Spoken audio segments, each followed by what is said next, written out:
This is my last day in Pleasantview. I had solved some of the most complex cases in the town, earning myself a reputation as one of the best detectives around. But I decided to relocate myself to a small town, Feverfew.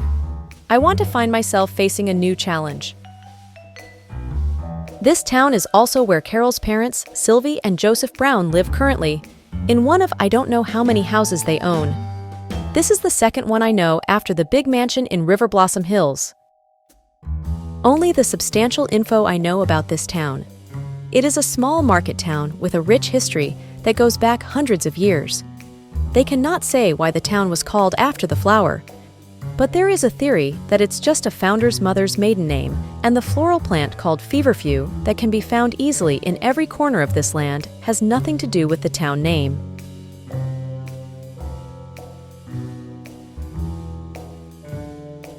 So this is where I live, 8 Dill Street, which is also going to be my own office, the first private detective office this town has. I will open the business after all legal documents and licenses issued. No more than a month, they said.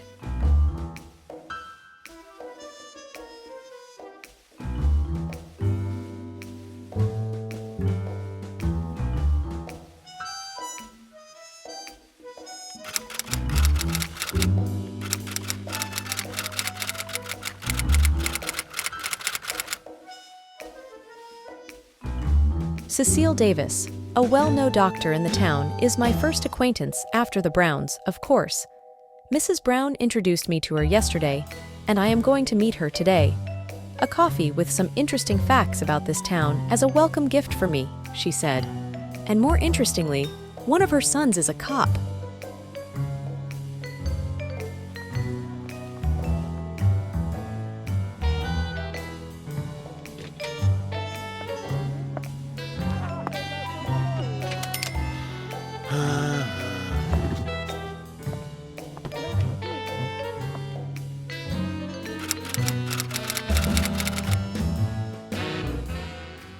Nestled in the heart of the countryside, the small town of Feverfew exudes a charming British architectural theme.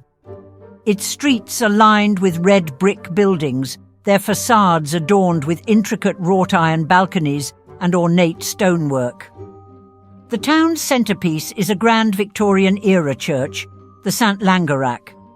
Be that as it may, apart from other things, there are 3 Feverfew seeds depicted on Feverfew town crest. There's also River Season on the crest. The river itself can be quite hostile from time to time. Throughout the history, there was a number of horrid disasters caused by water, leaving Feverfew town in ruins. Once the damage was so heavy, the council decided to renovate the whole town completely. Almost nothing reminds us about the old Feverfew, apart from old Brig de ruins, a couple of stone cottages and, apparently, the St. Langerac church. Feverfew renovation took place at the same period of time, when the Zagoskin Time Canal was being built. They had to connect the canal with the river, and the best place to do that was Feverfew, and that's how the town became a small yet thriving river port. Right after the canal was built, a pottery was established. Inactive today, used as a warehouse, the pottery was a family-run manufactory owned by Stephen Goodlad and his wife. So it was until steam locomotive was introduced and railway became popular. It was a matter of time for Feverfew to have trains go through. Northwestern Railway builds a branch line connecting City of Time with Vervanvoort.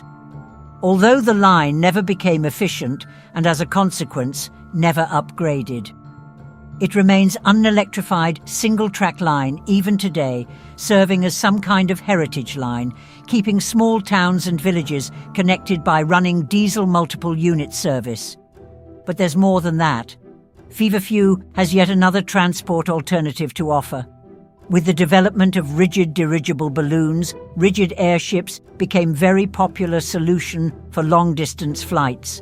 The line that connects City of Time with Saint-Yeolkino goes through Zagoskin and Feverfew, so 2 mooring masts were built in both towns. The project developed for both masts is the same, hence they both look identical. Although the Feverfew mooring mast is dispersal, Zaguskin's mooring mast can be clearly seen almost in every weather condition as well as the old lighthouse and, apparently, the town itself. Not only does town proud of its heritage, but also its citizens. The local rowing crew are the multiple national champions. Feverfew Rowing Club is often used as a training facility by Zagoskin rowing crew. Feverfew hosted rowing races 3 times throughout the history. Feverfew has also got into National Sport Development Programme, and as part of this programme the local sports centre was built. A couple of open tennis courts, a football field and a sports hall.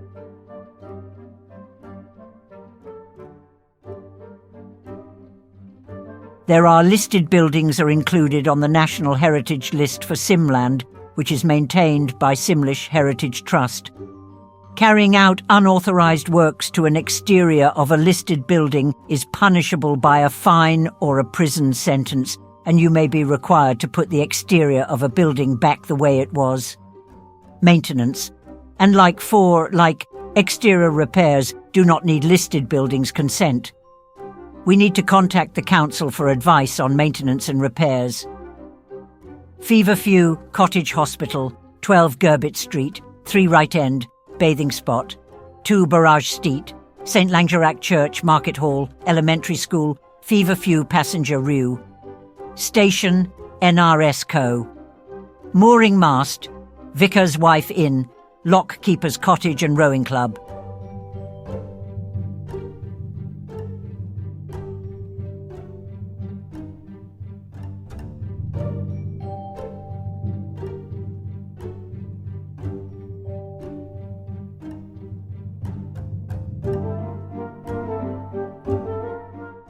Wow, interesting. But the town was quiet, almost too quiet.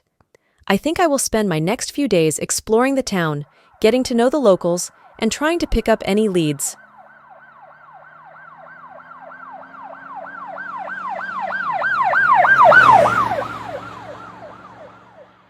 Ow, is that going to be my Feverfew's first case?